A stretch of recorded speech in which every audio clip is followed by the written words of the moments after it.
everyone, it's Beverly Hallberg. Welcome to a special mini-series of the She Thinks podcast, where Julie Gunlock will be sitting down with 4 Kappa Kappa Gamma plaintiffs and Westenbroek versus Kappa Kappa Gamma to dive into their fight to preserve female-only spaces. Independent Women's Law Center is the lead counsel on this case, and oral arguments will be heard before the 10th Circuit U.S. Court of Appeals on May 14th. 4 of the plaintiffs, now ambassador at Independent Women's Forum, join She Thinks to share their respective stories as they look to hold Kappa to the sisterhood promised to them. Enjoy. Hey everyone, as Beverly said, I am Julie Gunlock, and today I'm going to be talking with Allie Coghan, a Kappa Kappa Gamma alumni and one of the plaintiffs in the Westenbroek versus Kappa Kappa Gamma lawsuit. Thanks for coming on today, Allie. Thank you so much for having me. Allie, tell us a little bit about yourself. So I'm kind of all over the place. I grew up moving around a lot, mostly in the South. I graduated high school in North Carolina, and then from there, I was trying to figure out where I wanted to go to college, and I just kind of landed on Wyoming. My parents went to school there, and so it was a little cheaper than staying in state, and I figured it was about time I had a new adventure, and I just felt this strong pull to go halfway across the country for college. And so that's how I ended up in Wyoming, and I got a degree in agricultural business with a concentration in farm and ranch management. And now post-graduation, I'm working for an equipment company, and I sell farm equipment, tractors, and all of that good stuff. That is awesome. And I'm sure that isn't, I mean, maybe it's changing, but are there a lot of women in that industry?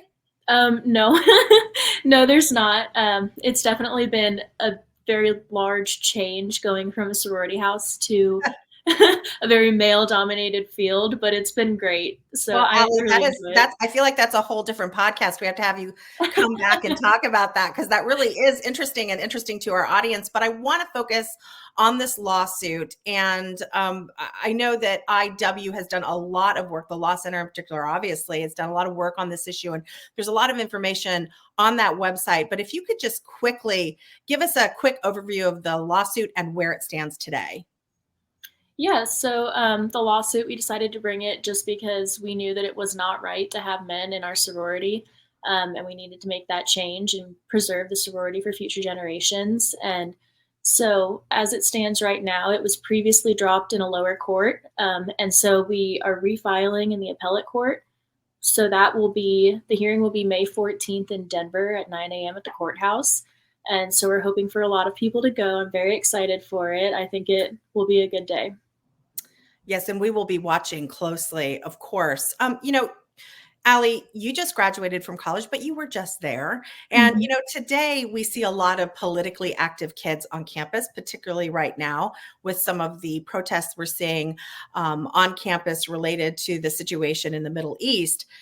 When you were in college, and particularly before all this happened, did you see yourself as politically active? Were you one of those kids that was eager to go to marches and sit-ins and encampments? Was that you? No, ma'am, it was not. I've never been very political at all. I obviously have my viewpoints, but I've never been very outspoken on it. I don't like conflict, and I don't like arguing with people. So I just kind of kept it to myself. And this issue, I don't believe is political. I think it's common sense and what's right and what's wrong. But I never saw myself being involved in politics or standing up for women's rights or advocating for women at all. I'm not a public speaker. I never have been. I failed public speaking in college the first time. So it's definitely been a whirlwind, but no, it's never really been something I've been a huge part of. And you say you're not particularly politically active, but when this happened, and essentially for those who don't know, your sorority allowed a male into your sorority, which left a lot of the members feeling very concerned, unsafe. And when they expressed that, they were shamed. They were told that they had the problem. I just want to kind of give people a sense of how that changed you as someone who didn't see themselves as particularly political. Then this happens. And I know that you don't view it, and I don't view it as a political issue. I view it as a safety issue. But certainly politics have gotten involved in this, and it is a politically weighty issue. How did that change you suddenly when you were being forced to share what had previously been a safe female-only space with a male, and if I can say, a very large male who exhibited some very concerning behaviors. There was definitely a huge change. Before the situation happened, our house was so close. We're a smaller chapter, and so all of the girls were very close. There was not a single girl in the house that I had a problem with, and we were all just happy as could be. We all got along, and then the situation happened, and so when some of us started to speak out and say, "Hey, I'm uncomfortable with this. Hey, like my dad's not okay with me living in a house with a man. That's part of the reason why I live in a sorority." There's a select few girls in the house who were very for the situation, and they kind of started ruling the roost a little bit, I guess, and made it very Well, clear. there was bullying and there was intimidation and there was name calling and there was this idea that you were somehow transphobe and had a problem. And that is bullying. And that is a way of sort of shaming people into compliance and into silence. But you didn't want to stay silent. And one interesting thing that I think is really interesting here is you were originally anonymous in this lawsuit, correct? Yes, ma'am. But a judge said, if you want to go forward, your names have to be revealed. What was it like to make that decision? It was really hard because I knew that this was something that I needed to fight for and that I wanted to fight for. But being a senior in college about to graduate, I was like, okay, I'm starting my life. I'm starting a career. I don't like, how is the future employer going to look at me if I've got my name plastered all over something so complicated, you know? And so I was like, okay, well, I don't know what to do. And I took a long time to think about it. Do I still want to be a part of this? Is this going to ruin my future? And I decided, well, what's the world going to look like if I don't do this? What about my sister's going to have a baby girl here in the next month? What is my niece going to do? Like all of these different things. And I have a cousin who's in a sorority in Kansas. And like all of these women deserve to have the same experiences I had before this situation happened. And so it was honestly scarier to me to see what would happen if I didn't stand up for this than what would happen to me if I did stand up for it. Well, Luckily, Allie, we love it when pets join podcasts. I've got my dog in the background. So hello to your sweet, beautiful cat there. Thank you. I'd like to talk to you also. We touched on some of the intimidation you felt within the house and some of the more vocal sorority sisters who wanted to allow this male into the sorority. But I'd like you to touch on what the national organization of Kappa Kappa Gamma did and how they reacted and how they too had a campaign of intimidation against you. I mean, we just saw bullying basically from all sides. We were standing up saying, we're not okay with this. We're uncomfortable. And we went to our headquarters and said, hey, we're your members and we're uncomfortable and you're supposed to value how we feel. And it was basically, well, here's a booklet on educating yourself on proper pronouns and how to deal with all of this and make sure that you're educated, because obviously I'm uneducated for feeling uncomfortable. And that's just the way it was. And we were told, if you don't like it, you should drop. And so that just has never sat right with me. Some of you dealt with this your senior year. And so did some of the women, the very vocal women who wanted to admit this male student into the sorority. Many of the most vocal women who, again, wanted to vote to admit this male were also seniors. And so they didn't have to deal with it. They didn't have to return to campus and live in a house with this male. It's like they voted this. They did this sort of virtue signaling because they knew they were out of there. Tell me about your reaction to that. Tell me about how you felt knowing that these young women were making a decision that would hurt their younger sorority sisters. You mentioned that you're about to have, and your sister's about to have a baby, a little girl. You obviously feel that it's important to stand up for younger generations. When you saw them doing that, really not caring about the younger generation of sorority sisters who would have to deal with this male student, who would have to live with this male among them, how did that make you feel? I was really shocked. And I just remember that whole day thinking, why am I voting on this? This does not affect me in the next year. Why is my pledge class running the show? Why are we the ones making these decisions? And we are one of the bigger classes, or were during that time, meaning we had more people in our group and more way, sort of. So to watch my peers stand up and say, if you do not give this member or this person membership, then you're transphobic. You don't align with Kappa's values. You should not be here. There's no reason for you to not give this person membership. And if you don't, then you're just a hateful person.